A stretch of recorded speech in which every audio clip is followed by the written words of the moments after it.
Hi everybody, this is me Kate here, and in this video I'm going to show you how to simply log into your Google account on your desktop. So let's get started. Here I'm on Google Chrome, and make sure that you are on this Google homepage with this www.google.com. After that, on your desktop screen, on the top right hand side of this screen, you will see a blue button that says sign in just near this Google Apps icon. So click on to the sign in option, and now again you have to provide your email that you have access to.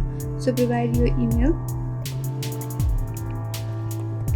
Now again click on that next option at your screen. Again you have to provide your password. After you are done with that, again make sure to click on this next option. And here guys, in this way you are logged into your Google account on your desktop. I hope you found this video helpful, and if you are new to the channel and if you like our video, please make sure to subscribe our channel, hit the bell icon and get updated with more upcoming tutorial videos. And if you have any questions or comments regarding our videos, make sure to drop down below. And thank you for watching till the end, and we will see you on next video.